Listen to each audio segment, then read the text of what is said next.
Has the U.S. just sent a free cache of weapons to Al-Qaeda? Well, the Pentagon has lost track of more than $500 million in U.S. military aid, which was given to Yemen. U.S. officials now fear that the weaponry, the aircraft, and the equipment is actually at risk of being seized by rebels or even Al-Qaeda.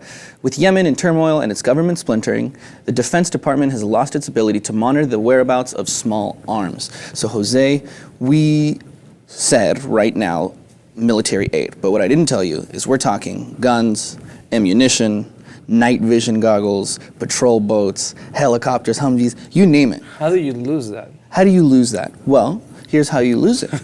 You send aid to a government, like I said, which is splintering, which is under attack from rebels. You send it to an unstable place because you need to, because you're the U.S. and a lot of people depend on you, and you also have to look out for your own safety.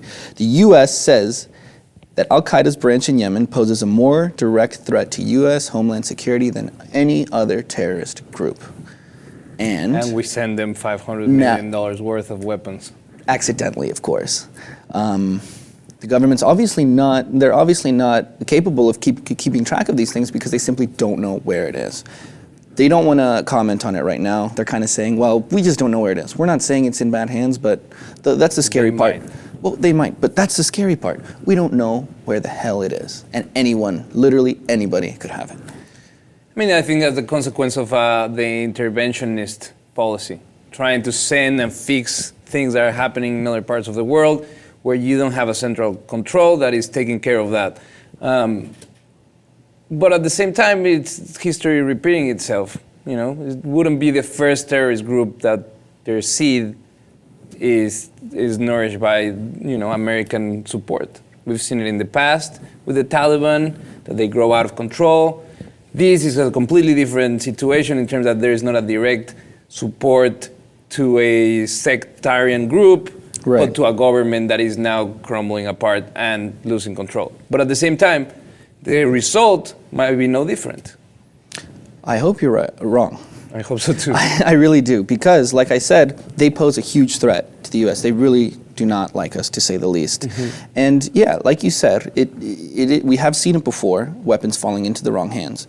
But at one point, those hands were the right hands, right? And so we supplied them. But see, this is different. I want to say that this is kind of, you know, an irresponsible move on the U.S.'s part, the way that they went about it. We saw in the past, we're arming people, we're arming rebels. They even talk now about arming the Ukrainian people. You know, it's like, it's hard, and you have to make that decision, but it's how you go about it. And the way that they went about it was literally, here's all the stuff, figure your shit out. And it obviously backfired. Not only that, that's a very good point, but let's talk about the domestic angle of this. We see the budget negotiations, and we see how they raise the bar for the Pentagon and the defense section of the budget, and they take out of the welfare and social programs of the government. So, no big deal. We lose $500 million that we can cut out of social programs and, you know, replace all of those weapons. What about the manufacture of weapons? Who are manufacturing these weapons that we are just, someone is paying for them, someone is paying these private corporations for those weapons that get lost and that now are a liability. So I think that, you know, there's a lot of points to be connected on why $500 million of worth of weapons disappear. Yeah, that's a really good point. The fact that we're spending hundreds of millions of dollars on things that you don't even really hear much on the news, you know, until something like this happens. Yeah, that's a really good point. Let us know what you guys think. Do you think these weapons could possibly fall in the hands of Al-Qaeda? And if they do, what could happen? Let us know, and please subscribe to the Lip TV for more.